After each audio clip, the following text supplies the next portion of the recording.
podcast where we delve into the never-ending recesses. Oh my god, I still butchered it. Of cinema and report our findings. I'm Mytchel Chandler. I'm Bryce Payne, and today on the second episode of Into the Filmverse, we'll be discussing The Last Shift, Space Jam, 12 Angry Men, and various content we watched throughout this week. Be sure to join us on Letterboxd, the social network for film lovers. Bryce Payne at Payne Reviews, Payne Reviews, and... I'm Mytchel Chandler at Mitch Reviews, Mytch. Before we dive into our weekly movie watches, we are going to go off the top with some more recent movie news. Now, Mitchell, I brought this up today because, you know, my whole Oscar watch list going on. Sure. You heard about the new Oscar diversity requirements? Quote unquote diversity? Yeah, no, I definitely have heard about them. A lot of people are blowing it out of proportion just because... I know I did, because I didn't go further than the first one. Yeah, I was like, as soon as you texted me, like, did you see that half the films wouldn't qualify for last year? I was like, stop. Like, go look up the rules again. Well, I hadn't looked up the rules. That's literally all I thought it was, because I didn't know there was other things they brought in. I thought it was legit just like, yeah, you have to have a minority group. I was like, what the fuck? You know how many movies are going to get fucking not be able to be, like, there anymore? And then, like, as I looked into the rules, as I was, like, getting ready to send you it, like, no, look, I'm right. I was like... Man, I'm fucking wrong. So for anybody who might not know, not Variety, but the Oscars have put out a new requirement that goes into effect. Was it 2024, 2025? I think it's the 2025 Oscars, so movies made in 2024 would be eligible. So, okay, so there's a lot of different rules that go behind it. But what a lot of people are focusing on is that there's a certain section of these rules that says your film has to adhere to a certain diversity requirement to having a certain amount of representation in your films, like 30% of a minority. So you're like, so films like 1917, where it's all white straight men, from World War I, because it's a period piece. But the thing is that they're focusing on that one specific aspect. But the real answer to that is you don't have to have that one piece of it. There's like 4 different subsets of that. You only need 2 of them. Yeah, you only need 2 out of the 4, and it's super easy to get those because half of them most studios already have anyways. Yeah, like your interns. Yeah, you just have to have interns that are minorities. It doesn't have to be your film. Just the company. It doesn't even have to be. It has nothing to do with you. Just your production company's like, yeah, we got 3 interns that are from like a minority race, and they're like, boom, that works. Yeah, you get good. Yeah, and then you only get 1 more. And there's a whole bunch of rules and stuff that you should probably look up there, but on the Oscars thing. But it's just interesting to bring up in general, just because it's just sparked so much controversy, even though that controversy is largely unfounded. But B, it just speaks to the overall role that the Oscars have in Hollywood, that they just feel I think they're just trying to establish a baseline of what there should be in I think they're just Hollywood. trying to play up to like what's going on nowadays and trying to be like, look, we're a part of it too, even though there's only been 1 woman director ever winning Best Picture and Best Director. Yeah, I mean that's definitely something that needs to change. Years.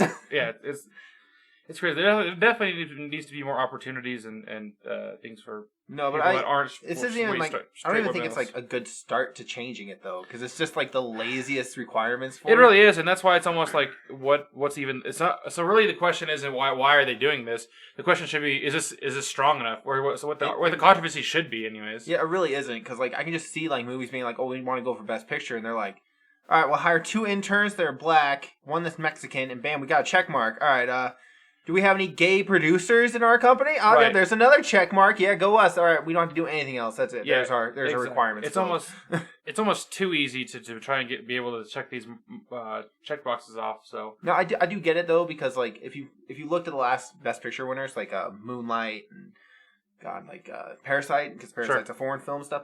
It does seem like they're trying to be more diverse. Like Moonlight's about a gay man, and I guess Parasite's I wouldn't say. To me, it's like the Oscars' job isn't to be more diverse. It's their job to pick the best movies of the year and decide what those are. It's Hollywood's job to be more diverse and to allow more opportunities. I also feel like Oscars are very whitewashed. They're run by Hollywood. Whether we want to believe it or not, the Academy is run by Hollywood.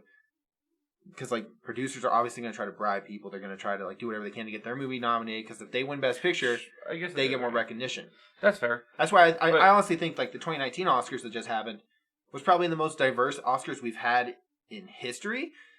I can see that, yeah. Based on what I've seen anyway, because it actually seemed like they were trying to do more diverse stuff. I mean, you had a movie about Nazi Germany. You had a Korean film. You had divorce story. That's a very taboo subject. I mean, they had a lot of movies that typically wouldn't have been nominated from what I've seen. Suddenly, like here in the limelight. And I know a lot of people watched a lot of these movies that were nominated. Versus like 2016 had Call Me by Your Name, which I know was big in the LGBTQ community, but I hadn't heard about it until I started doing my actual best nominee watch. Right. So it seems like they're trying to get more diverse, but I know it's still run by Hollywood. Right. I mean, I guess. Yeah, I mean that makes sense. I just my main point of that was just that it's more of Hollywood's as a larger picture that should be focusing on diversity and not just specifically the Oscars. 100%, but award shows go for a lot. That's why the Oscars were even made, was trying to be like, look what we did as producers and people. That's why the Academy was made. So I take it with a grain of salt. I hope that they're going to be more diverse, but I hope it's not just. I hope they get more diverse. Me too. Yeah, I mean that's the other thing. We need more opportunities for more people. And you just need one gay person in your movie, or you need an Asian man and a Mexican in your film, and then bam, you have your diversity. And not even as a lead, but as supporting character. Supporting character. Yeah, it's just you can be a background character, barely anything to do, and they're like, yeah, there's your diversity right there, right there. Yeah, I mean, my main thing is just I hope in future, this encourages more than just the bare minimum. Is my main thing. Oh, 100%. Yeah, because I would hate to see a movie where it's lazily oh well, here's our qualifications, all right, and they're gone. Right. We just did the bare minimum required for us to get in there. Yeah, go us. That makes sense, yeah. Yeah, definitely. And then next up, this got announced, and I messaged you about it because I didn't like the original. Lion King 2. They're making a live-action sequel to the Lion King movie from last year, directed by Jon Favreau. Sure. Forget who they said was directing this one, but I know it is not Jon Favreau. Yeah, I was looking at it too. It was just some new director that I didn't name I didn't recognize. So as far as my thoughts on this, I am for it, just because I know that it's just a beloved property. And the first one, regardless of the percentages it got as far as ratings, it made $1.6 billion. I wish that meant something to me, because it really doesn't. I know it doesn't mean anything to us as fans. But just me looking through the business perspective, it Hollywood's just doesn't... we can cash in, let's go. Donald Glover, come back and be Simba again. It just doesn't make sense to me not to do another one. I don't know. It frustrates me because, okay, so it was I think it was the second movie I watched this year, on January 1st or something like that. And I was so disappointed because I didn't go see it in the theaters because I haven't gone to see any of the live action Disney movies except Beauty and the Beast in theaters. Okay. So when I saw this sitting at home, I was sitting there, I was like, man, this kind of fucking sucks. I thought the cast was well. Seth Rogen as Pumbaa was weird, but they cut out so much shit from the animated movie that made it so lovable. Yeah. But I get that it was more realistic, quote unquote. But it's funny because it just didn't hit me as much as the animated one did, and I think that's the issue with live action. Yeah. Remakes, I agree for the most part. And I also think it's kind of funny that a lot of people refer to this as the live action remake. It's CGI. It's all just CGI. It's just it's a cartoon. It's the same thing as the other one. It just made it to look real. No, how do you feel about these live, quote unquote, live action remakes though? Because I find that Disney cannot get a break on this. If they try to stay faithful to the animated movie, they get bashed on because it's well, the animated movie's better. But they try to do something original, Dumbo, they get bashed on because it's not the original. Dumbo wasn't good. But I didn't have a problem with Dumbo. I thought it was unique. I was bored. Completely bored on that movie. I mean, I don't really like the original Dumbo. But either, as far as but it tried to do something unique. That's my point, though. It tried to have its own story. Yeah, they did. It tried to be its own thing, and then everyone was like, "But it's not the original." And then Lion King came out, and they're like, "But it's not the original. How could they? It's different. They cut things." It's like, just go watch the animated movie. Goddamn! I think it's a good idea. I mean, I like the concept of doing live action remakes of these older films because I think it's a cool new way to bring. Yeah, Beauty and the Beast wasn't bad. Right, exactly. Beauty and the Beast was a good example. It wasn't great, but it wasn't bad. It had a really good cast, really good scenes, but it wasn't I still want to watch the animated before that. It's to me, it's just a really way just to make money because Aladdin was good, but none of these live action films was actually really good. I really liked Aladdin, but none of these live action films are better than the original. So it's almost like why make them? Besides the money point, I would say Jungle Book's live action was better than the animated. That is fair. I mean, I don't know. I think I watched Jungle Book once when I was a kid. I watched that this year too, so that's why it's it's in my head. I'm like, no, I like that better than the animated. That was way better. That's 1 out of 8 like that they've gotten. But it was also like it was the first one, so I guess they saw like they had a good thing going with Jungle Book, and then they like just butchered it. And then I heard Mulan isn't getting received very well. So I mean, if you paid $30 for a movie on streaming, would you receive it really well? Yeah, $30 for a movie on streaming when it comes out on just regular for free. Yeah, straight up. I'm like, no wonder it's not doing good. Like, I'd be pissed off too as watching this. I'm like, man, I paid $30 for this to sit in the comfort of my own home on a streaming platform I'm already subscribed to for $7 a month. Even more if you have like the packages, and then you're like, this wasn't that great. To me, it makes sense why they're making another one. I don't really care either way. I wouldn't care if they made another one or that they do, but I'll go see it. So I'm not gonna see it. I'll wait till it gets on Blu-ray and add it to my collection or something. I'm not gonna go out of my way to watch this.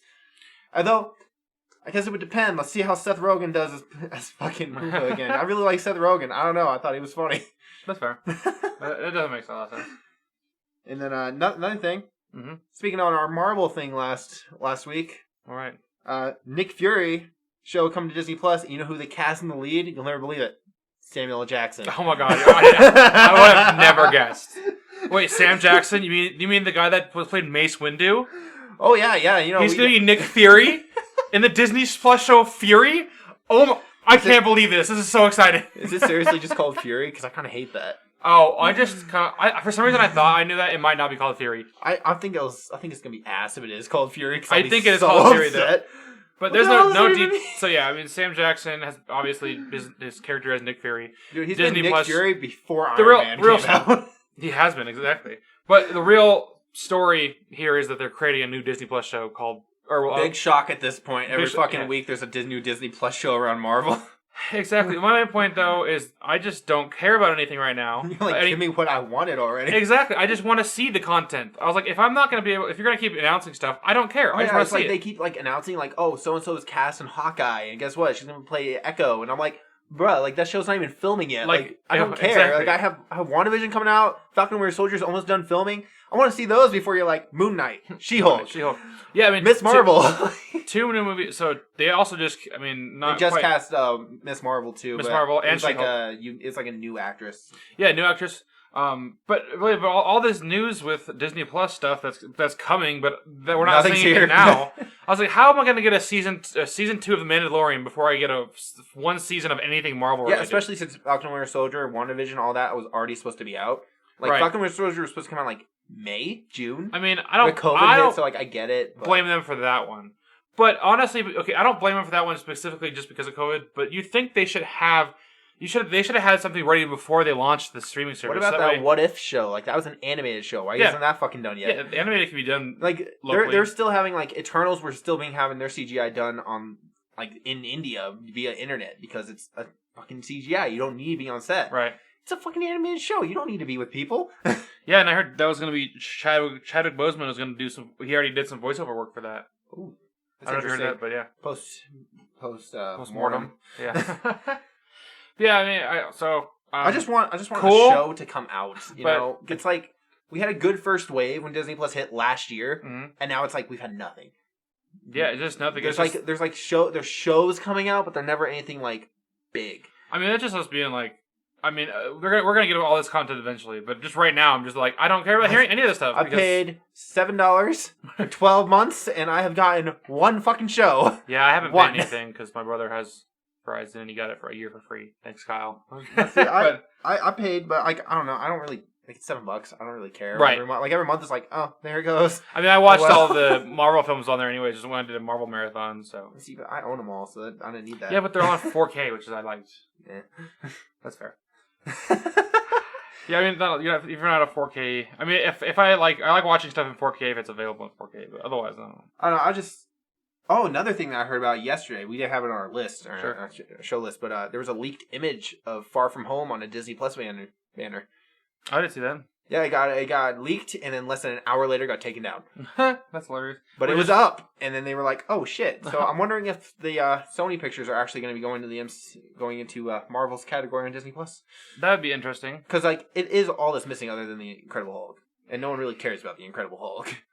There could be something leading up to how Sony. I feel like there's something big coming with Sony and Marvel that we're not. Oh, expecting. I heard another thing about that, like about that deal. I'm sorry, this is all stuff I should have been telling you throughout the week, and I totally have spaced. I read it and I'm like, oh, that's neat. And I just skip it. The Spider-Woman Kevin Feige thing. No. Oh. This is there's rumors. Let me say that rumors. There's no evidence yet that they're going to have a Spider-Man cameo in Venom 2, but it's going to be just him swinging through the city and seeing Cletus Cassidy on a billboard wanted. And that's basically it. And they're like, I mean, it could be put in because technically you don't need Tom Holland for that. You can just have a Spider-Man CGI. Spider-Man, yeah. But I guess it depends I don't see how that would work if Spider-Man 3 doesn't come out until December and Venom 2 is coming out before Spider-Man 3. Yeah, I mean, honestly, I'm not sure. I mean, that would be interesting to see. I mean, there's a lot behind that. So, but in the meantime, we just look forward to these Disney Plus shows that are never going to happen. Our one show coming out this year, our one Marvel property coming out this year. Speaking of which, the Wandavision, which is, I guess, our next topic. The Wandavision trailer dropped. What did you think about that one? I don't understand shit in that trailer. Man, okay. So I've noticed some stuff. I've noticed Easter eggs. Mm-hmm. Like the wine bottle that says House of whatever, and then it has a big M, so like House of M. Oh yeah. Which I mean would be cool. I mean that's what we all thought they were going to do with WandaVision, was introduce mutants somehow. So like it makes sense because in House of M in the comics they get rid of mutants. It makes sense they're going to adapt it and make it to where mutants are now a thing. Makes sense to me, but I'm also like, I don't know shit what's happening in this show. Honestly, I don't have a clue. They're not okay, but they're not going to make mutants. No, they're not going to make mutants this fucking early. Well, not this early, but they're not going to do it in the WandaVision show either.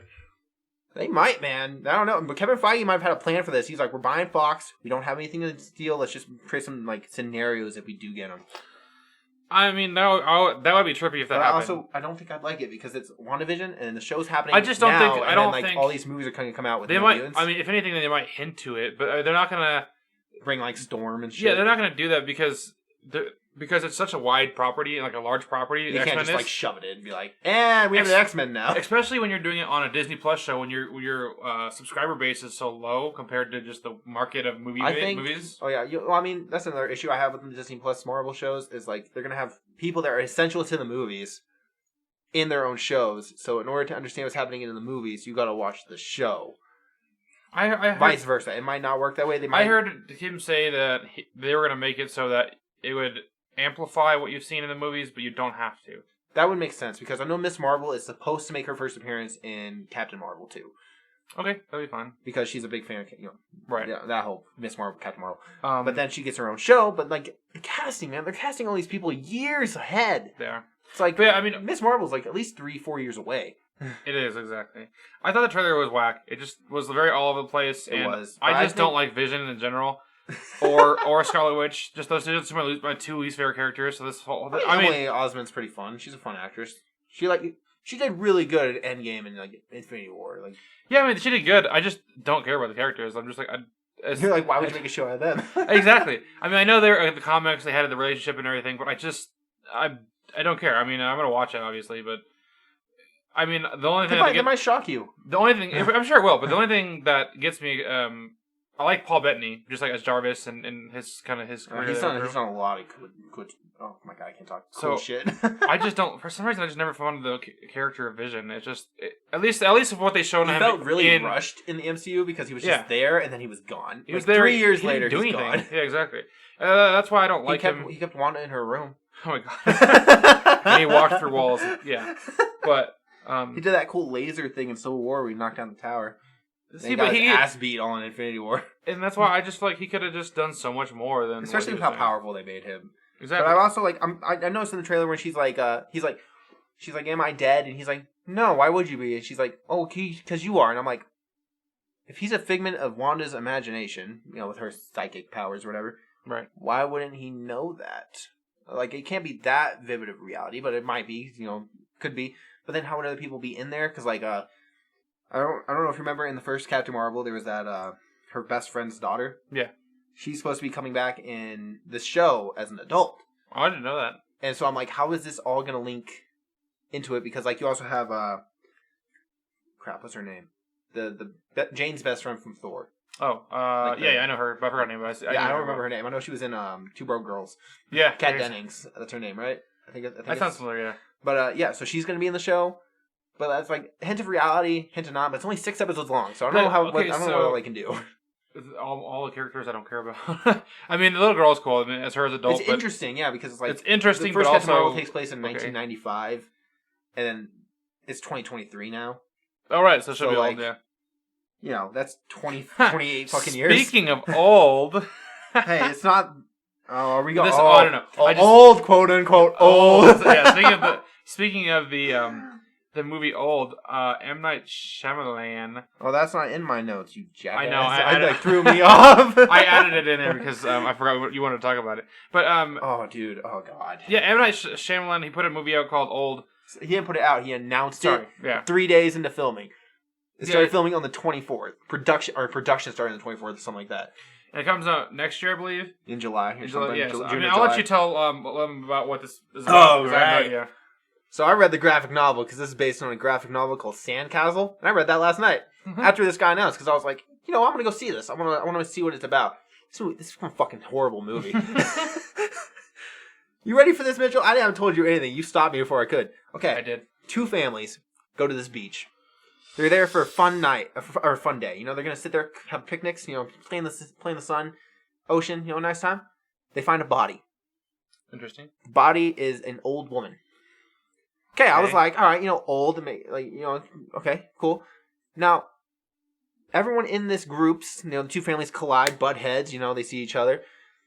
They find the body, one of them's a doctor, and he starts like, she died of da-da-da-da-da, and, a writer comes in, and he's like, we need to leave, we need to get out of here. And then you start noticing something. The kids were 3, 7, and 14. Okay. They start aging. That's awkward. So this 3-year-old in the span of 6 hours in this graphic novel is now 13. What the? And they start getting older and they start maturing. And the adults are all getting older too, but they can't believe it, right? It's unbelievable. And they all start getting older and older. And eventually one of the girls is like, you know what? I don't want to die being a virgin.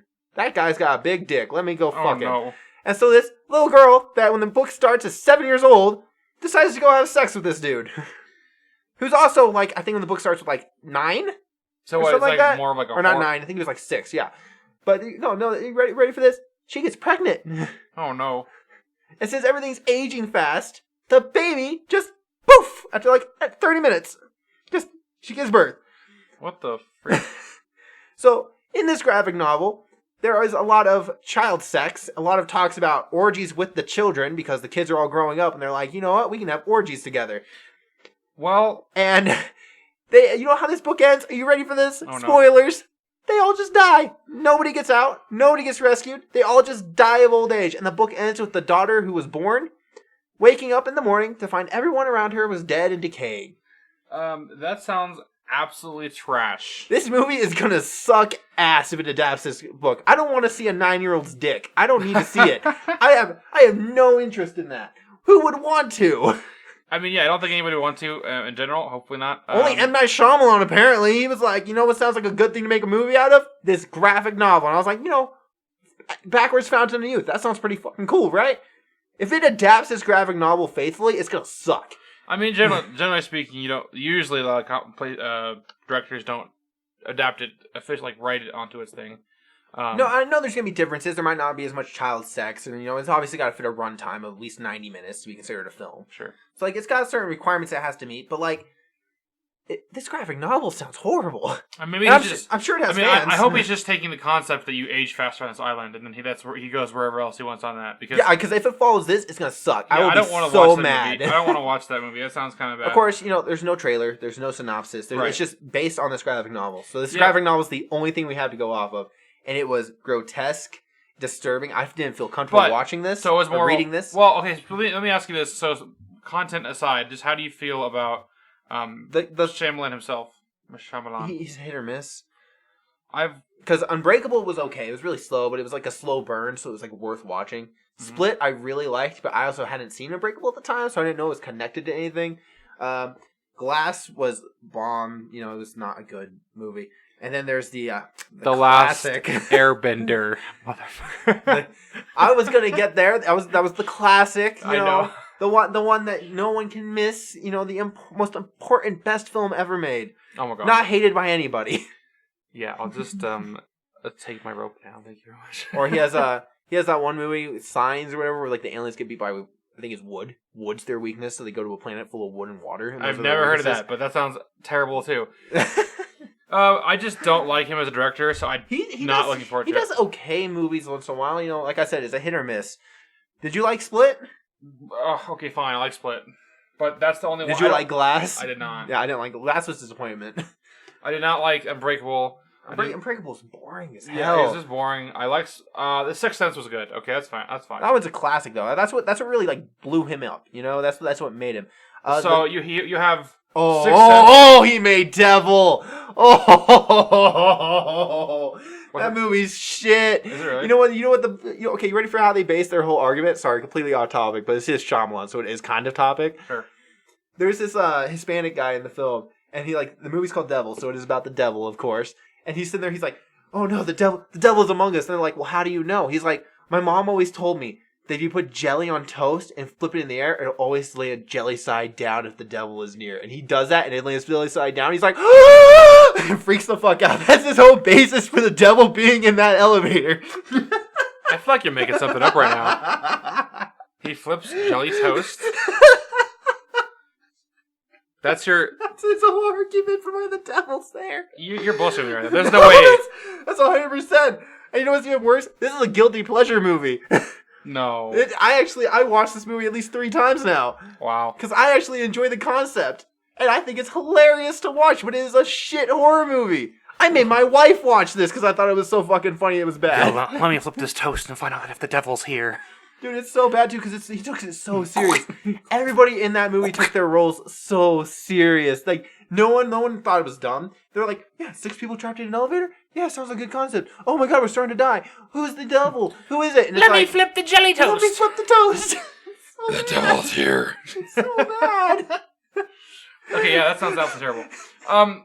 I'll see the old movie. I'm sure I'll see it once it comes in theaters. Oh yeah, we're definitely gonna see it, but it doesn't matter. Like, we don't judge movies based on whether we think they're bad or good. We watch them because they're out. Right, exactly.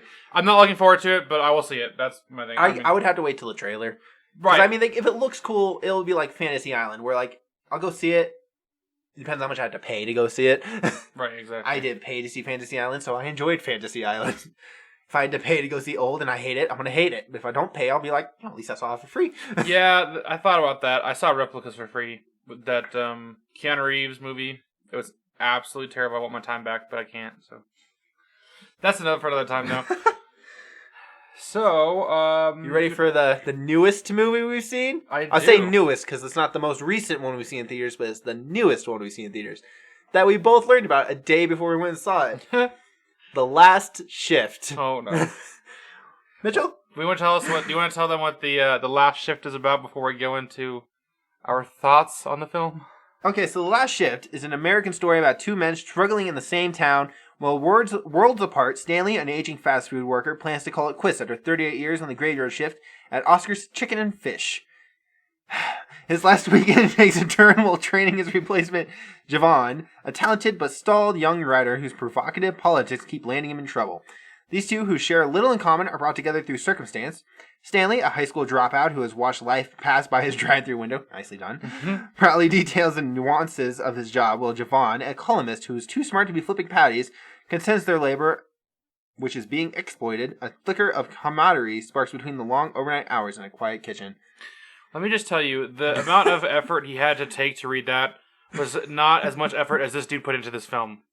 This dude thought this was like his fucking magnum opus. He was like, this is the best thing I'll ever write in these trying times. This right here, this is my masterpiece. I'm going to solve all racism with one movie. See, this movie was all just set up and no payoff. It really set up a lot of cool concepts. Yeah, because 40 minutes in, you're like, yeah, this could go to a lot of cool places. And then it didn't. It didn't. It just, there was so much that they just left off for nothing. There was no resolutions to any of the conflicts that he brought up. No, like they just, like, oh god. This was a long movie for being 90 minutes. It was only an hour and a half, and we felt like we were there for 3 hours. That's how badly paced it was. It was pretty, though. I thought the shots were pretty. You know, I'll give it props for the set design. It was pretty, and the acting was pretty good. Yeah, at least the 2 main characters. Yeah, the guy who plays Javon, I forget his name. I know we looked it up, but I forgot. He's like magnificent. Like, he holds his own 100%. That is Shane Paul McGee. Yeah, he did really good. And then, Richard Jewell or whatever. Richard Jenkins. Richard Jenkins did really good, even though he was fucking like, yeah, the acting was pretty good, but the storyline was so bad. The storyline and pacing was so bad that it was just like unbearable. Like the movie's called The Last Shift, but we spent like 3 shifts. Yeah, we're 4 days or something like that. Exactly, it's like 4 days, and we're there with them for like 3 shifts. I was really expecting like a one night movie where it's like, here's all your problems you're discussed. We're gonna have some resolution. They're gonna butt heads, and then they're gonna like realize like we're like the same person. We're each people. We're all normal. We should all like work together as people in a society. You know what I'm. Yeah. But instead we got like, fuck you, fuck you, fuck you. Yeah, there was no coming together. There was no. They never even like agreed message. With anything. They were just agree to disagree, motherfucker, and they just left each other. That was the whole movie. Just agree to disagree and then fuck somebody over. I'm gonna read my review of what I put on Letterboxd. Just because it's a lot more complicated than my review. Just because I think it pretty much sums up what I think. This film is so bad that it made me, a depressed person, not feel so bad about my life. Not because the content made me feel better, but it's nice knowing that I'll never make something as god-awful as this movie. It's a pretentious film that tries to touch on something special, but fails to bring any conclusivity to its premises. Overall, an insulting waste of time that deserves a half star, but gets the extra half point because the acting was pretty decent. So as I said there, I gave it a 1 out of 5. Mostly because of the decent acting. So my review is a lot simpler than yours. I was just like, a failed attempt at cashing in on the problems that plague our society. This could have been so much more, and that's the tragedy of this film. The acting isn't bad, but the film feels so worthless. Nobody learns anything, and there's supposed to be a message here. I couldn't see it. Longest 90 minutes I've had in ages. The basic foundation of a movie is that you're trying to get a message across. You want your audience to show your opinion, your thoughts on a subject. Yeah, your thoughts on a subject. You want your audience to feel something when they get out of it. And, they did a great job of setting up a lot of cool stuff. Yeah, for 40 minutes, and then they just dropped the ball and, like, completely left everything they set up behind. Yeah, exactly. And there's too many things they set up as well that they never kind of followed through with. Oh, you ready for that? Him, like, leaving town and then being like, oh, never mind, and going back home and then in the exact same place. Which I guess is, like, his story. He never learned, so he's stuck in the same rut. Yeah. But, like... I don't want to spoil it too much, but that's... Boy, that's not spoiling too much, but yeah, I just want to say that's his whole. That's Stanley's whole thing is he just wants to leave town and like do something with his life. Right, and it just never. It never pays off. Nothing pays off in this movie. I think when the credits rolled, we both just looked at each other. and was like, what the fuck was that? Speaking of what the fuck is that? Actually, we just watched one of my not all-time favorite films. I was like, if you say it's your favorite, I wouldn't say favorite films, but it is up there as like a really fun film. Space Jam. Fun film. It's a really fun film. Space Jam. Bryce, do you want to read the synopsis for that? I read the last one. You read this one. Oh, sure. So we watched the 1995... My opinion on this film. You can read the synopsis. The 1995 classic Space Jam. Swackhammer, an evil alien theme park owner, needs a new attraction at Moron Mountain. And by the way, these are cartoons. When his gang, the Nerdlucks, heads to Earth to kidnap Bugs Bunny and the Looney Tunes, Bugs challenges them to a basketball game to determine their fate. The aliens agree, but they steal the powers of NBA basketball players, including Larry Bird and Charles Barkley. So Bugs gets help from the superstar Michael Jordan. So, I mean, anybody who doesn't know Space Jam, I mean, what's wrong with you?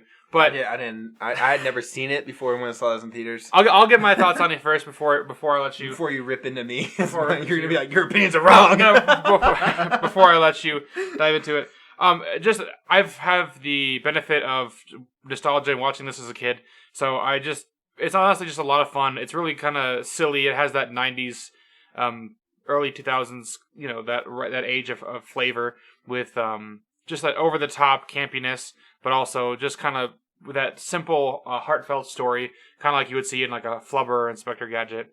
So it was just really fun to see in theater that I've never had the chance to. It's just really like dated and stupid, but just a lot of fun. But Bryce, I know you had a different experience with it. So what did you think? I had never seen this as a kid. I think I heard about it as a kid, but I never was like any inclination to go watch it. And so I was pretty excited to go see this movie, Mytchel. You know that? I was actually like thoroughly happy to go see this movie finally. It's been on my list since like Space Jam 2 got announced last year. Right. And so this was not at all what I wanted. My takeaway is this was just a Michael Jordan biopic with Looney Tunes playing as secondary characters. Like, I found the story to be weak. First off, I don't know anything about sports. I'm not a sports person. I don't know if Michael Jordan actually did go play baseball. I have no clue. He did. He did? Okay, yeah. Then was this just him explaining why he left baseball? He's like, how do I do this without being like weird? Oh yeah, I went and helped the Looney Tunes. No, that's actually what happened. Is he went to go play baseball, then he actually went back to basketball. It's what happened. There was a strike with baseball, and they were going to have him move on into like the major leagues by just default, and he didn't want to do that. That's why he went back to basketball. But yeah, I guess this is kind of like the interim. They're like, oh, what if this is why Michael Jordan's back in basketball? Like, I kind of get that, but I'm also like, dude, some of these things they looked at the camera and like you could tell the cringe. Dude, these kids, there was so much cringe. They had no idea how to act. None of them. They all just sat there like, yeah, Bugs, and you're like, oh no. So the difference between like knowing that it's super cringy, I'm just like. I knew what it was going to be beforehand. I had no clue what it was. Right. I thought it was going to be way better. I was like basketball game. I thought the whole movie's going to be like at least half the movie's going to be about the basketball game. It's really like 15 minutes. Yeah, it is. No wonder furries became a thing, dude. I was saying one thing we can agree on is that every scene Lola Bunny was in, they were like, "Yeah, she's hot," and it's like she's a cartoon, dude. She's like, "Don't call me doll." How was it? Don't call me doll. It's like, you're a cartoon. You shouldn't be this sexualized. Like, Jesus. I know. It's like they took Who Framed Roger Rabbit? Yeah, they took God, what's her name? I know who you're talking about. Jessica Rabbit. Yeah. They took Jessica Rabbit and just put her on Lola Bunny. Yeah. I was like, this is not okay. This like. I was like, no one. I was like, we just felt so uncomfortable watching a kids movie, and this every single time when she showed up on scene, they were like, "Oh yeah, I want to get with her," and you're like, "This is for kids." Yeah, it was very, very low key creepy, but and I don't know, man. Like all I can think about, like half of this film, was how uncomfortable Michael Jordan looked in every single scene that he had nobody else to interact with. No, that was Bill Murray. Bill Murray looked like he hated No, okay, I have a different theory about Bill Murray. I'll get there. But Michael Jordan, like when he's playing basketball and you know he's by himself in that room playing basketball and it's just this giant green room and he's like, "Here you go, Bugs." And you could tell he was trying, but he was not in like his mind of like, yeah, that's really Bugs Bunny. I'm passing a ball to Bugs freaking Bunny. He's like, whatever I gotta do for a paycheck, man. Times are rough. Groundhog Day where money ran out, man. But Bill Murray, that's another thing. I saw him and I was like, oh shit, I didn't know he was in this. I thought he was going to have a big role. But I forgot he was too. It basically looked like they just were like in the lot, Warner Brothers lot, and Bill Murray was shooting some other film in another place. And they saw him and was like, hey Bill, hey man, what's going on? You want to be in this movie? You want to be an extra? What's the movie? It's Space Jam. Oh yeah. That sounds like a rock movie? Nah man, basketball. Basketball movie. Who? Michael Jordan. Who you got? Michael Jordan? Oh, he's in that film? Looney Tunes. What the fuck? Lego. He's like, I guess, like, sure, but every single scene he was in, he didn't look like he wanted to be there. He's not. Like, I'm pretty sure he filmed all the scenes in one day. Probably he just like showed up and they're like, all right, let's get through. He's like, you guys got 10 hours with me, then I'm out. Whatever you don't got, I'm not filming again. That's it. That's all you got. One take. That's all you have. He literally like this is the worst acting job I've ever seen out of Bill Murray. He did better in fucking Garfield. Like, oh my god, this was bad. He messed up. He was like, he'd sit there and he was like, so you think I'd be a basketball player? You really think I'd be basketball? Like, where's your fucking feelings in this shit, man? You think I can be a basketball player? He literally does not care at all. He's like, I'm getting paid for this. I don't even care, man. He has the same exact, like, I don't give a fuck expression in every scene. But every single scene. And then the ending, he just, like, runs up. He's like, I'm here. And they're like, how'd you get here? Don't question it. It's like, what? Don't question it. I'm going to question it. Like, how the fuck? So, I gave it a 4 out of 5. What did you give it? I don't know off the top of my head. I know it was I gave it a 3. Oh, okay, so it's a 3 out of 5 film with a 1-star bump of nostalgia, just because I know it's. You know what I compare this to? My nostalgia for Blade Trinity. Well, that's fair. Yeah, that's fair. Because like you're like, yeah, this movie was awful, and I was like, I love it. It's great. I love it. It's so much fun. Yeah, Bryce is a huge fan of the Blade movies. You liked the first one. You didn't like the other ones. Yeah, no, I really enjoyed the first one, and the second and third one were. I gave it 2.5, so I'm not far.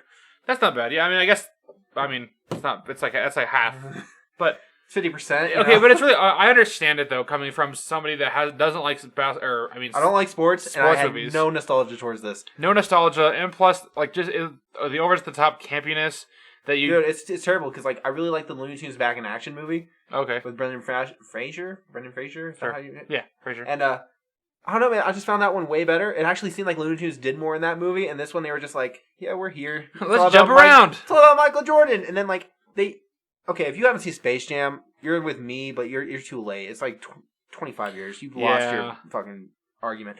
That's the cartoon physics at the end. I'm like, why weren't the cartoons doing that the whole goddamn time? Yeah, there's a lot of. He's like, let me reach and do it. I was like, Bugs could have been like, jumping all over the fucking place. It's a cartoon. You can't exactly. I don't know. It's one of those things you just can't. You can't question the logic. If anything, if they wanted to make this more grounded for me, set a precedent. Have cartoon physics. Whatever. Don't have cartoon physics. You can't just one be like, two, yeah. And now we have cartoon physics. Like, why weren't you doing this the whole time you're getting your ass beat? Like, exactly. What the hell? So, also some of the scenes transitioning with like human characters taking things from cartoon characters and vice versa was really bad. It was. And the basketball players losing their talent, I could not give a fuck less. I was like, it kept cutting back to them, and the dude's like, yeah, I'm really sad. I can't play basketball. I was like, it's not even about you anymore, man. Like, you lost your shit. I don't know who you are. I don't remember that even being in the movie when I was a kid. I was like, oh, this isn't the movie. I was like, that was a lot of the movie. They just like kept cutting back to those 5 guys trying to figure out why they're like sitting there in a hospital like, man, I don't get it. It's like, I don't care. I know what happened. Like, I don't need you guys to like keep going back to your sob story. Like, they literally could cut everything with them, like about them being sad, and the movie would not have changed a damn bit. It really wouldn't have. Yeah, it wouldn't have at all. I did like the scene where they all bumped their heads against the roof. I was like, nice. That was funny. Making fun of tall people, or like Daffy's like kiss ass joke. I thought that was really funny. Oh yeah, exactly. The Warner Brothers. There was a lot of fourth wall breaks that I didn't realize in that one too. I like the scenes that were targeted towards adults, but like the story in itself, I was not having. That's fair. I was like 100% like, this is not what I thought this movie was gonna be like. So this is up to me again, huh? Yeah, it is. So with the thoughts on the Filmverse on those movies, we move on to our movie night movie, which I was the only one that saw out of the two of us. He has another commitment on the fourth Monday of every month. Yeah, fourth Monday. And so this week we watched the 2015 Best Picture winner, Spotlight. Well, I watched. You weren't there. Yeah, I unfortunately did go watch. I host a event every fourth Monday, so I have to miss those ones, but. It's okay. It's only one out of 4, so yeah, it's fine. Good. I will do my best because I was not in the right frame of mind while I was watching this movie. That's fair. But just give me an overall just idea of what your thoughts were on it. There, it was a very good movie. Actually, I enjoyed it a lot. It's basically this guy comes into this I think it's the Boston Globe. Okay, I might be wrong. I'm pretty sure it's the Boston Globe, but I've seen a lot of newspaper movies the last month, so I might get that mixed up. So I saw the Post and. All the President's Men, so it might be mixed up with one of those, but I don't know. But anyway, so this new guy comes in, and he's basically, there's a spotlight team, quote unquote, with Michael Keaton, Mark Ruffalo, 2 other actors that I don't really know. Those are the 2 I know. Mm-hmm. But they basically, they do small stories, they choose their own story, and they've had success with that. Well, this guy comes in and goes, yeah, I want you on this story about these priests molesting kids. Jeez. And so they're like, well, they don't normally get told what to do. They kind of do their own thing. And he's like, no, I want you to do it. So they get on top of this. And they start going in and finding all this stuff. And there's some crazy things that happen. First off, they go to one priest guy's house and they try to get an interview with him. And he's like, they're like, so this person says the person's name, says you molested them as a kid. Is that true? And he goes, yes. What the? He admits it. And they're like, so you're saying you did molest them? He's like, yes, I did, but I didn't get any pleasure from that. That's important to understand. I didn't get any pleasure. That's for God or something? What do they say? No, they didn't give an excuse for that. There's his mom came in or something. Like his wife or mom came in and was like, you can't talk to them and takes them away. Weird. So it's just kind of like a whole film about them investigating Yeah, there's this one guy who he's doing research at home and he sees an address pop up from the priest they're accused and it's down the street. So he goes down the street and sees the house and takes a picture of it and he's like, I gotta fucking tell my neighbors, guys. And they're like, you can't do that. We can't let them know we're onto this story. You gotta keep your mouth shut because we don't want to jeopardize the story. We don't want the Herald getting it. We don't want anybody else on this story. We want this story exclusive. You cannot tell your neighbors shit. So it seems kind of just intense, just like a news coverage thing. Yeah, it was really good. It has a really good cast. Liev Schreiber's in it. Mm-hmm. The guy who played, the only thing I know him from is Sabretooth from X-Men Origins. Oh, okay, yeah. Mark Ruffalo does really good, even though his haircut looks really stupid. Michael Keaton is, of course, just amazing. He's a phenomenal actor. The story is just so good, and it They basically said there's 90 priests at the time in 2001 in that area that was accused of molesting kids.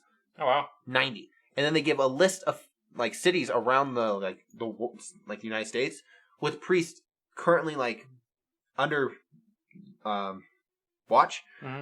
and Denver was one of them. Oh, wow. And I was like, shit, man, that's like less than an hour away. Holy fuck. And that kind of hit home. I was like, man, this stuff's still happening. Because, like, if you think about it, when Spotlight came out, it was 2015. Sure. This is a thing that happened in 2001, 2002. Oh, wow. So only 14 years. 19? Oh, well, 14 from 14 them. for them, 19 for us. In the past is when this was going down.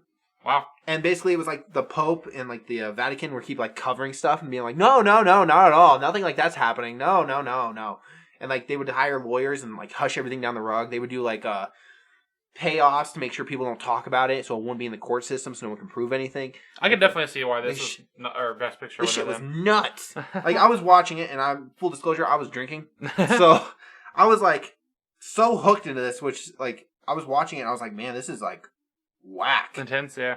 My review, let me see if I can get to it. First off, let me just say its average on Letterboxd is 4 out of 5 stars. Oh, wow. So that's pretty damn good. That is pretty good.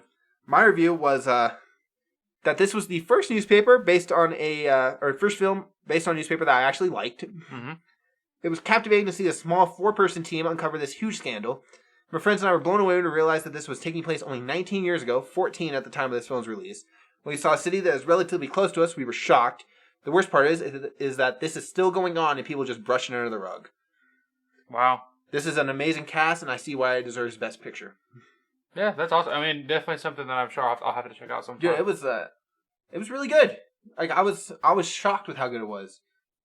Which I mean, it won Best Picture, so I guess I shouldn't be shocked. But we've had some really bad winners for Best Picture based on our watch. Yeah, I mean, most of those are the older ones, but Hamlet, anyone? I don't think anyone's ever watched Hamlet. Yeah, I know, but just don't. That's what I'm saying. It's not good. But out of the modern ones, like the modern Best Picture ones we've seen, like Spotlight, Moonlight, Shape of Water, I would say this definitely isn't the worst one we've seen. Right. That's good though. I mean, I'm looking forward to the next one. Next one we're watching next week is Exorcist, and right. then we're watching. That's pick. I think it's From Here to Eternity is the next one, and then we watch Birdman. Okay, Birdman. I've actually seen that one. I have not. I haven't seen a lot of these. That's why I'm watching them. That's fair. But no, it was a good movie. I'm sorry you missed it.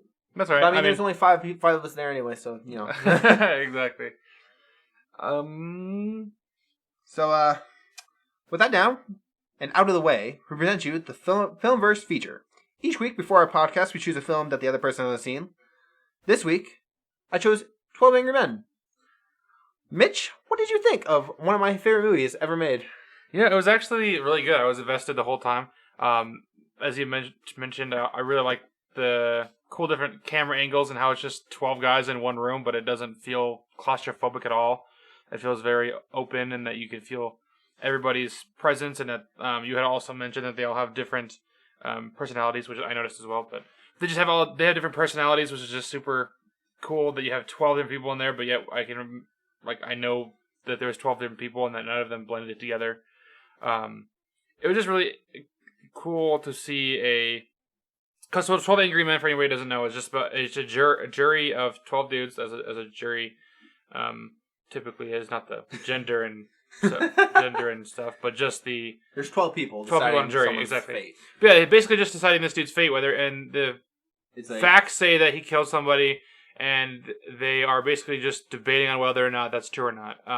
If there is a reasonable doubt if he actually did it. Right, exactly. I won't spoil it because I really think it's a film that everybody should watch. It is actually considered in a lot of people's lists for one of the best films ever made.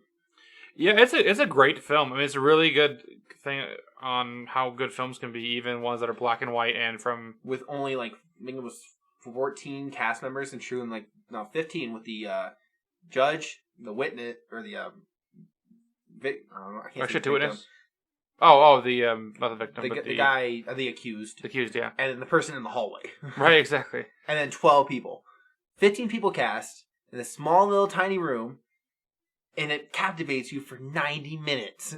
Yeah, no, it's a great film, man. I don't. And each I'm glad I saw it. It's like each time they bring up a new piece of evidence, you're just like, oh shit. Yeah, exactly. Because really, you don't know anything about the trial before you go in this room with They him. tell you absolutely they nothing. do. They're just like, and into the room you go, and then you learn as they discuss. It's almost like they do the trial in the room, sort of but kind of talk it out loud, and it's really goes into some depth about the people themselves, and it also shows how courteous and nice people were back in the day. You sat there and you're like, what was he gonna do? Sit down without a chair there? I was like, no, Mitchell, people were nice back then. There was an old dude that was like going to sit down, but there's no chair there. And I was like, what is he gonna do? Sit down without a chair? And then some dude like goes around the corner and gives him a chair. And I was like, oh, that's nice. And they defend that old man through the entire film. They're like, quit being mean to them. You know, He's honestly, old. the whole courtesy aspect, even at the end, there was this one dude that they all did not like, kind of in that film, the quote unquote antagonist. Yeah, quote unquote, exactly. And they gave him, even the guy at the end, he like came in and got his jacket for him and helped him put it on. Well, yeah, I mean, they're not. It's nothing personal between them. They just have disagreements. I know, but it's just like that would never happen these days. It's just no, it's they'd just be so like, it's fuck you. This is my opinion's right. Get your own quote. Get your own quote. Exactly. What did you think about the acting? Yeah, the acting was great. I mean, there was not one actor that I wasn't sitting here like, oh, that doesn't seem believable. I know you kept making fun of the nerd character, but I always thought that was funny. Oh, yeah. So there was one character that was like, hi, how you doing? I going to talk now? And then somebody like, shut up. Okay. But no, I just think he just seems so like he just seems so innocent, timid, yeah. And those characters crack me up. So my favorite thing is Henry Fonda actually hated the making of this film. Really? So he just worked with Henry Fonda, the juror number 8. Okay, so he's one of the jurors. Okay, so he's the main one that's going for not guilty. Okay, the one that instigates it all. Sure. Anyway, so he got on set and they had the outside like tapestries for like the outside views. Sure. And he basically looked to the director and was like, "That's the shittiest." That's the shittiest background I've ever seen in my life. On Hitch's films, because he just worked with Alfred Hitchcock, he was like, his films look so believable. And then basically production design was like, yo, shut the fuck up. Stop, man. Or, I don't know, like, it's just like, he did such a phenomenal job in this movie, because he is the lead build actor. Mm. And he did such a phenomenal job, and then to learn, like, he was angry through most of it, he was just like, this is cheap. This isn't worth my time. And it's like, one of the best movies ever made. Wow, that's crazy. And then Lee J. Cobb, who is the one that yelled the entire movie. Right, and we're going to see him in The Exorcist next week. Yeah, that's exciting. I mean, it's always cool to see different actors. I hope that he's like not just a background character, like he's in The Exorcist. It's like he's in The Exorcist. No, I want to see him. Yeah, I mean that's cool to see different actors in different movies, especially when they're older. And you know the one actor I've seen in an older movie that really made me sad. What's that? Buster Keaton. Oh wow. Because I watch a lot of Buster Keaton films. I'm a huge like silent movie watcher, and so I watched a bunch of his films. That I watched a movie called Sunset Boulevard, which is really good. You wouldn't like it. You wouldn't have near the emotional effect it had on me because I watch all the silent films and it's mainly about silent pictures. Okay. But there's a scene with Buster Keaton in it, and he went from like in my mind to this like young, nimble man to like this really old guy, and I was like, oh, that's so sad. Oh, that's so sad. So Buster Keaton, you're old. I love you. That's kind of what I view like seeing Lee J. Cobb in The Exorcist that takes place like 20 years. Oh wow, it's gonna be weird. Yeah, it's going to be really weird. If I recognize him, it's going to be really weird because he's going to have gray hair and everything. I'm going to be like, man, he was so young. He was so young. But I feel like you get that with, like, you watch, like, modern actors, too. Like, Robert Downey Jr., you watch a lot of his older films, like Chaplin from 97. Oh, he's so skinny and looks so weird. Dude, he has gray hair now, man. I know. You see him, like, as Chaplin, he has, like, his pure black hair. And actor so doesn't age? Paul Rudd. Paul Rudd never ages. He was in, I think it was Halloween. He was in a Halloween movie. Mm-hmm.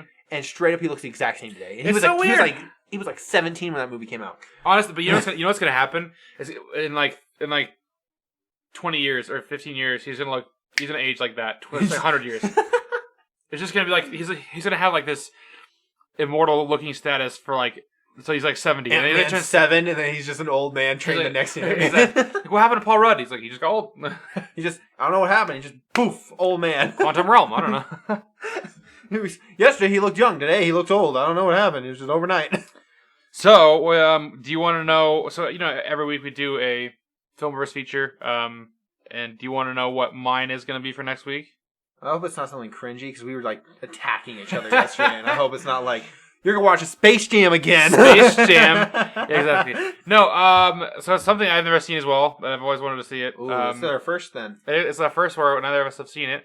It is going to be Friday, starring Ice Cube and Chris Tucker.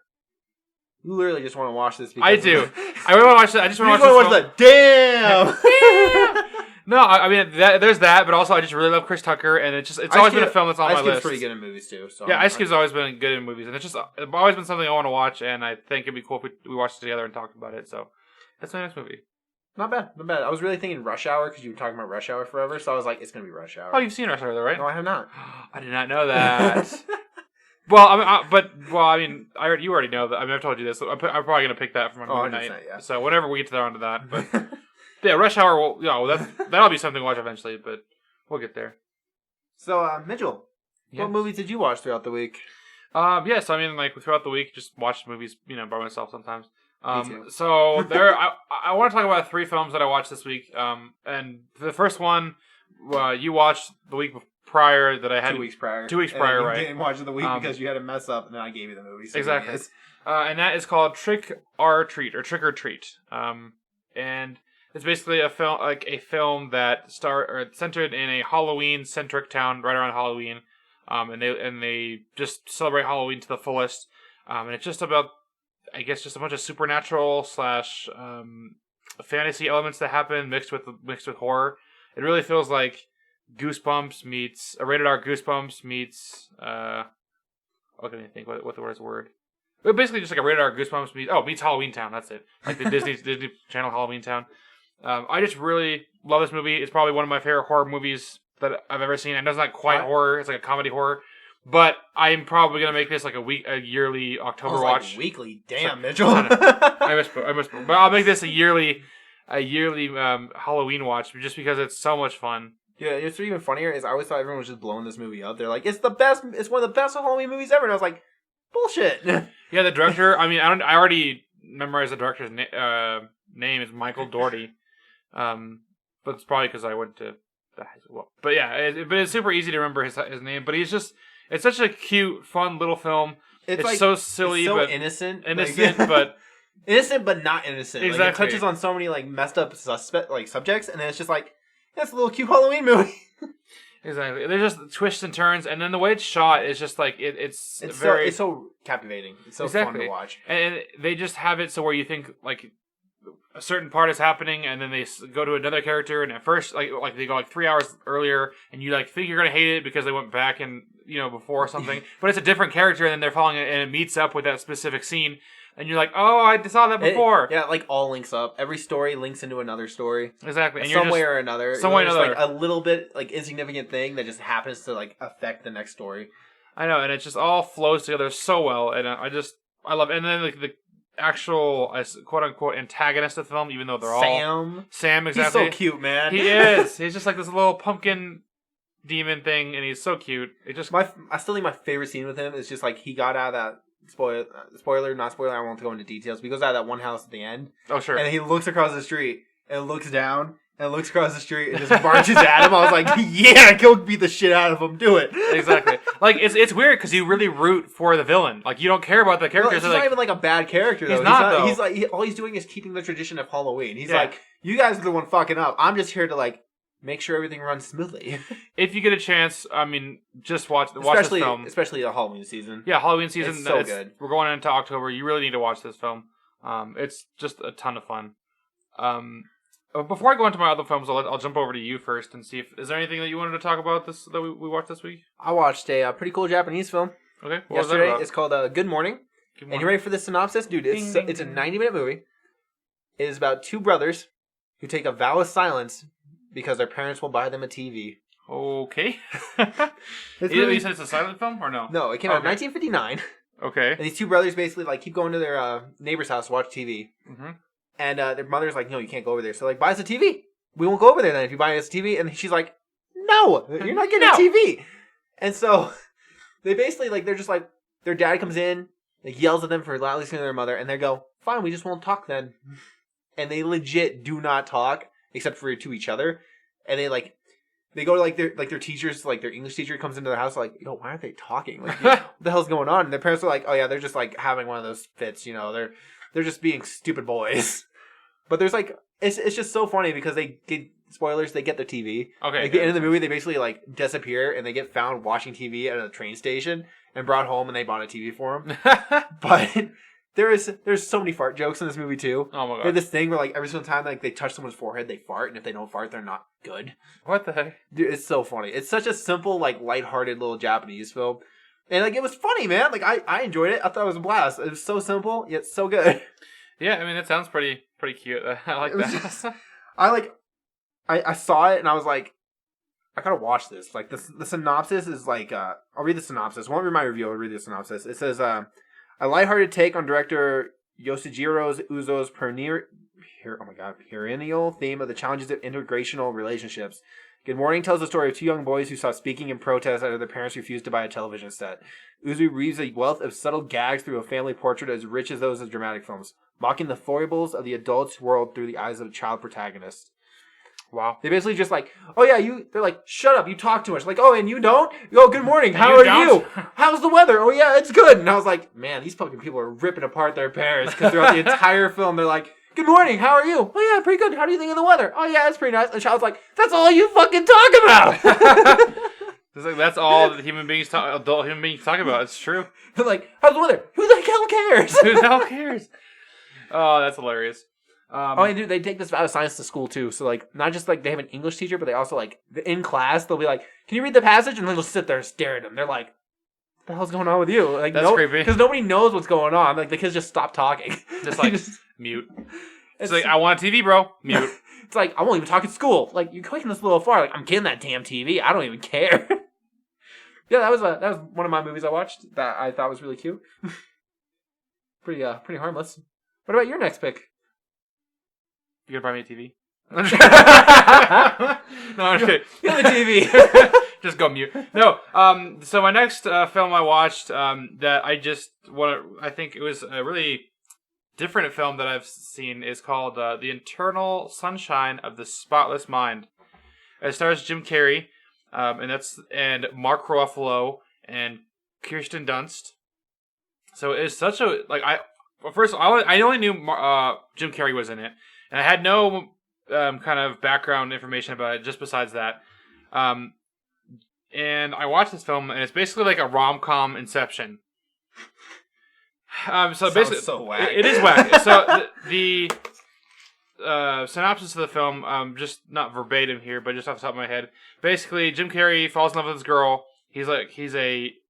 And this is a more serious Jim Carrey role, so it's not quite his comedic, goofy stuff that he's in. Mask, etc. Exactly. But he falls in love with this chick. She randomly disappears one day. He goes to find her. It turns out that she finds out she erased her mind of him. There's all his memories of him.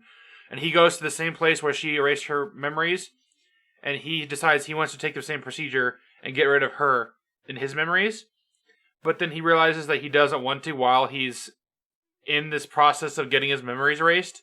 So you're going through their relationship inside his memories while she's getting erased, and he has to like save her in his own memories while Kirsten Dunst and Mark Ruffalo are getting high and having sex outside. That sounds so odd. So here's the crazy thing, right? So on my Facebook right now, I have so many friends that are talking about this movie. Really? Like, dude, it's everywhere. So when you're like, I'm watching it, I was like, man, that's really fucking weird. Because everybody's apparently watching it right now. I didn't even know that it was a top thing. I did not know that. It was trending on Letterboxd like last week. I was like, oh, wow. I was like, why? Like, this is like, where'd it come from? I was like, it's a movie from like 2004. Is everyone just in like a sad mood? Because I just thought it was like a depressed movie because everybody who likes it on my Facebook is like an emo person. So I just thought it was like a depressive movie. So I was like, why? It's very like, I don't know, just real. It just feels real, but also it has that Black Mirror type feel. Still trending. And my coworker just told me that I needed to watch it. And yeah, dude, see, it's popular. Wow, that's crazy. It is popular this week. That's pretty cool, though. It's like it's up there with Pulp Fiction. Like, it doesn't even make sense to me. It doesn't make sense. Yeah, no, it's just a great film to really show off that Jim Carrey is good at acting beyond his comedic stuff. Have you ever seen The Truman Show? I have, yeah. That was my first inclination that he could actually do a serious role. Right, exactly. And I was like, that's why I love Jim Carrey, and it's more than just because of The Grinch. I feel like he gets a lot of shit nowadays because everyone thinks he's like psychotic or like has some mental breakdown or thing. Well, I mean, he's always been depressed. I think he's just never. He's just like, fuck it. Yeah, exactly. He just kind of being a little bit more realistic about himself, instead of doing that over the top Dumb and Dumber type stuff.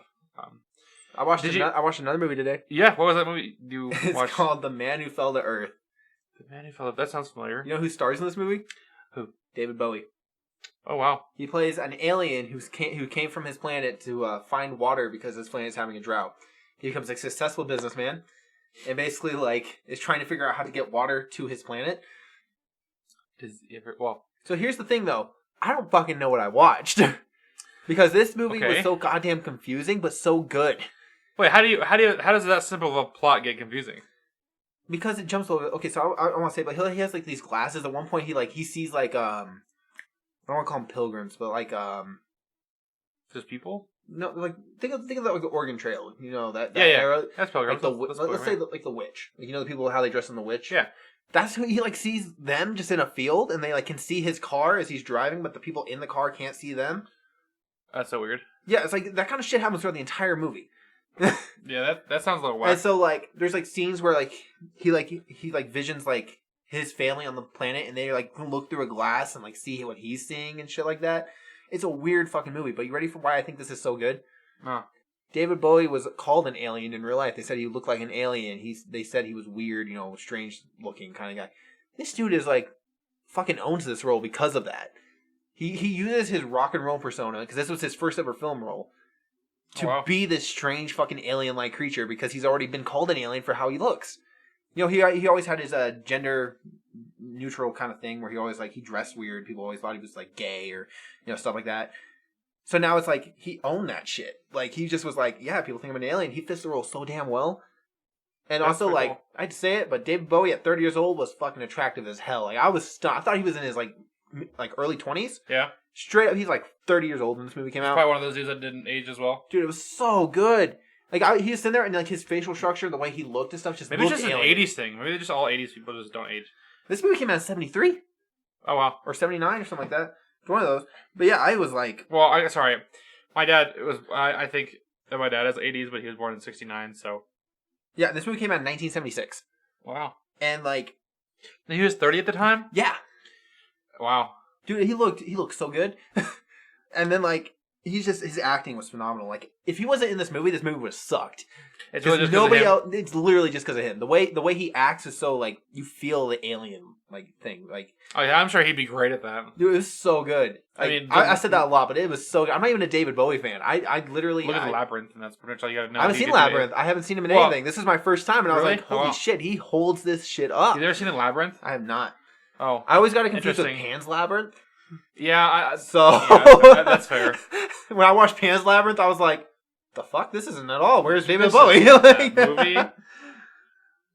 But yeah, I mean, that sounds pretty awesome. It was a whack movie, man. It was 2 hours long, so it felt really long. Because I didn't know what the fuck was going on, so I was really confused throughout most of it. But I was I think honestly, just that it's a David Bowie movie is enough for me to. Yeah, it was.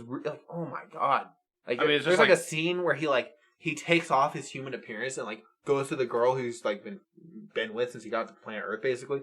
And she screams and freaks out, and then she tries to have sex with him, quote unquote. She's like, this is the man I love. I can make it work. And then he touches her, and slime comes off, and she's like, ah! And I was like, yeah, I'd do the same way. No, it's disgusting. 100%. But yeah, it's.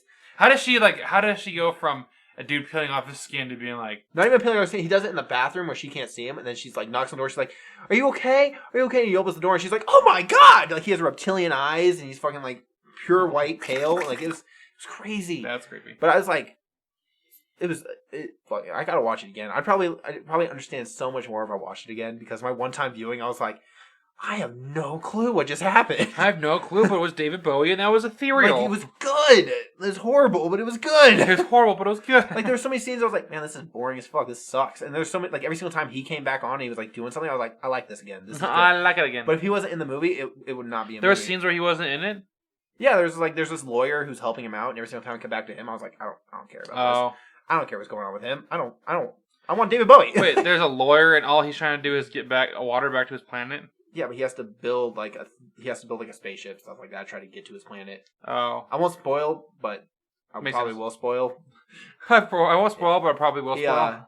It doesn't happen. Well, I wouldn't. I mean, I didn't think so. I mean, they don't really. That's another thing they don't really touch on whether his planet survived or not, because he just kind of got arrested because they all thought he was nuts. Man of Steel. And it's his girl was she became an old lady, and he never aged, so he was just they're playing ping pong. He's he still looks like a young man. She's an old lady. She's you gotta tell him. They'll believe you. You gotta tell him, man. I was you gotta tell him you're an alien. Right now, they gotta believe it. He's just home imprisonment kind of thing. Wow. Because they don't want knowledge of aliens coming out. Big cover up. I gotta watch it again though, because I might be completely fucking up this story because it was a whack. Well, yeah, that definitely sounds pretty crazy. Anyway, those were the 2 big movies I watched. Everything else was like shit movies that I was just watching because it was next up on my list. That's fair. So the third movie that I just do want to mention here real quick is Enola Holmes.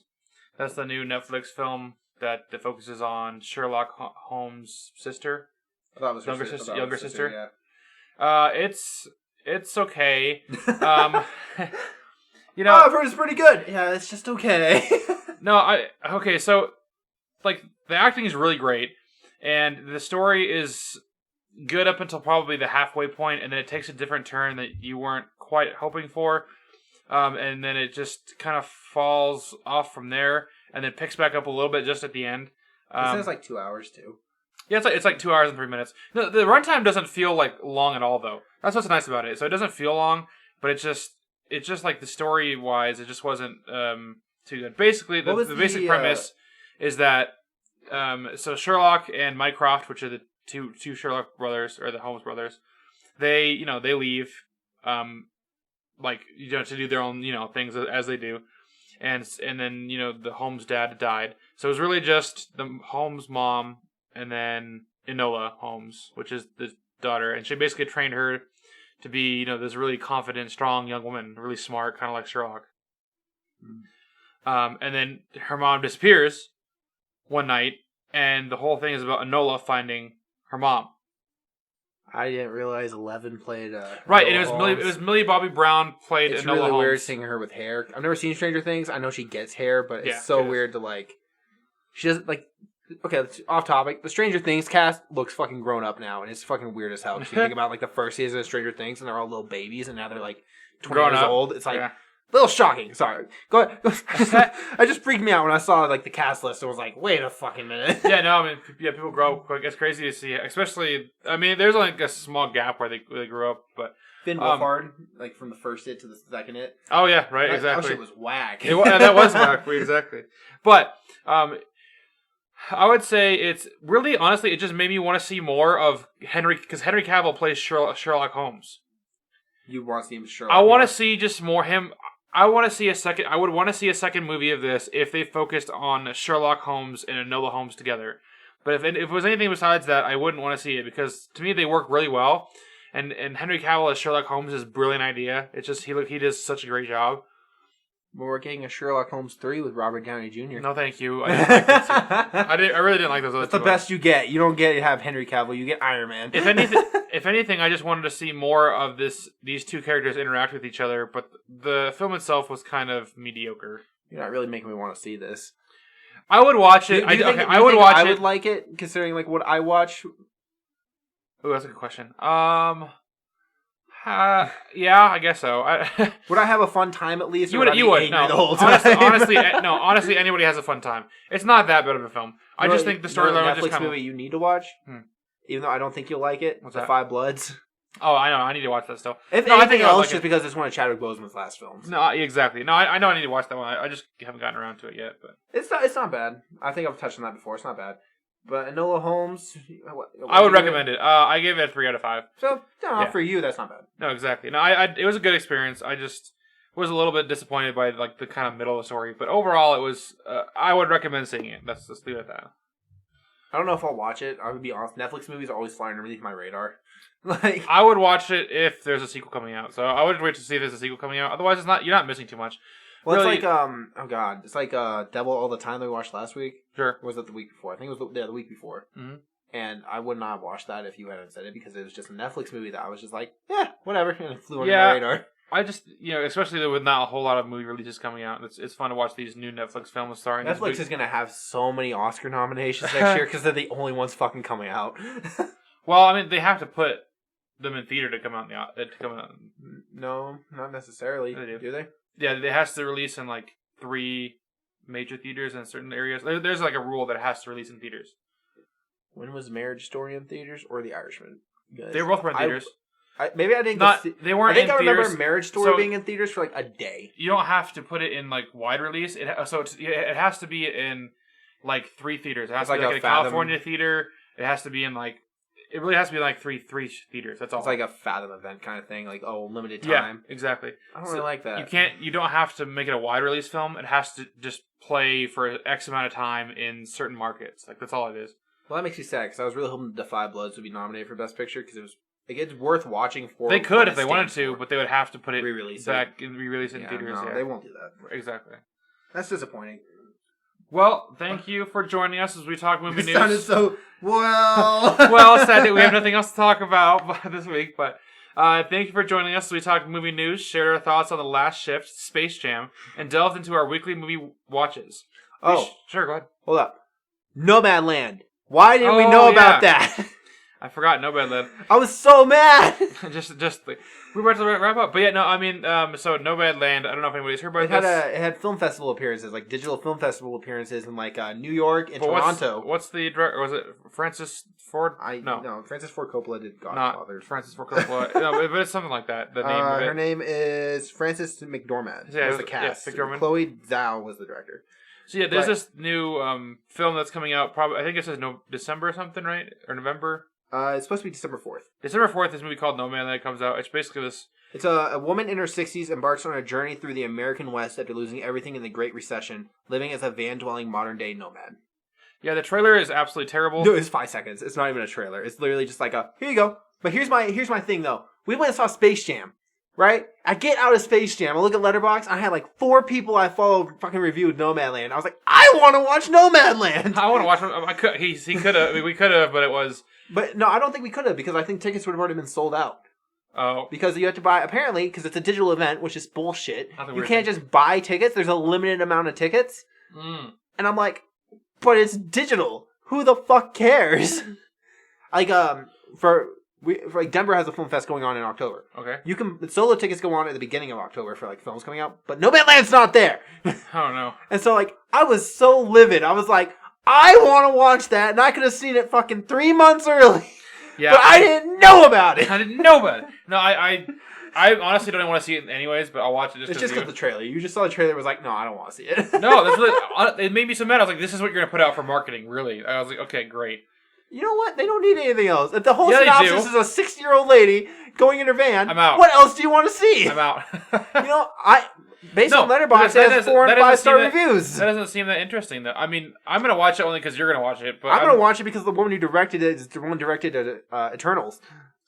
Okay, that's fair. I would watch it because that gives me a reason to watch it for some reason. But otherwise, there was nothing about the synopsis.